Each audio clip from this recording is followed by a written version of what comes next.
ಇನ್ನು ಆರ್ ಅಶೋಕ್ ಅವರು ಹಾಗೆ ಬಿಜೆಪಿ ನಾಯಕರ ಟೀಕೆಗೆ ಕೌಂಟರ್ ಕೊಟ್ಟಿರುವಂತಹ ಡಿಕೆ ಶಿವಕುಮಾರ್ ಅವರು ರಸ್ತೆ ಗುಂಡಿಗಳಿಗೆ ಆರ್ ಅಶೋಕ್ ಅವರ ಸರ್ಕಾರವೇ ಪಿತಾಮಹ ಅಂತ ಹೇಳಿದ್ದಾರೆ. ಬಿಜೆಪಿ ಸರ್ಕಾರದ ಅವಧಿಯಲ್ಲಿ 20,000 ಗುಂಡಿಗಳನ್ನ ತೋಡಿದ್ರು. ಅವರೇ ಈ ಬಗ್ಗೆ ಕೋರ್ಟ್ಗೆ ಅಫಿಡವಿಟ್ ಫೈಲ್ ಮಾಡಿದ್ದಾರೆ. ಆರ್ ಅಶೋಕ್ ಹೇಳಿಕೆಗೆ ಡಿಸಿಎಂ ಡಿಕೆ ಶಿವಕುಮಾರ್ ಅವರು ತಿರುಗೇಟನ್ನು ಕೊಟ್ಟಿರುವಂಥದ್ದು, ಟಾಂಗ್ ಕೊಟ್ಟಿರುವಂಥದ್ದು. ಈಗ ನಾವು ಗುಂಡಿಗಳನ್ನು ಮುಚ್ತಾ ಇದ್ದೇವೆ ಅಂತ ಅವ್ರಿಗೆ ಗೊತ್ತು.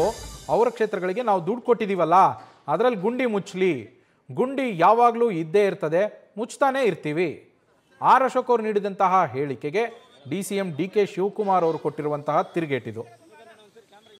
ಅವರೇ ಅಶೋಕ್ ಅವ್ರ ಗೌರ್ಮೆಂಟ್ ಎಲ್ಲ 20,000 ಗುಂಡಿ ತಗೊಂಡ್ಬಿಟ್ಟು ಕೋರ್ಟ್ಗೆ ಅಫಿಡವಿಟ್ ಫೈಲ್ ಮಾಡಿದ್ದಾರೆ. ಅರ್ಥ ಆಯ್ತಾ? ಅವ್ರಿಗೇನೇನಿಲ್ಲ, ಗುಂಡಿ ಮುಚ್ತಾ ಇದೀವಿ ಅನ್ನೋದು ಅವ್ರಿಗೆ ಗೊತ್ತು. ಅವ್ರ ಕ್ಷೇತ್ರದಲ್ಲಿ ಈಗೆಲ್ಲ ದುಡ್ಡುಗಳು ಕೊಟ್ಟಿದ್ದೀವಲ್ಲ, ಮುಚ್ಲಿ ಅವ್ರ ಕೈಲಿ.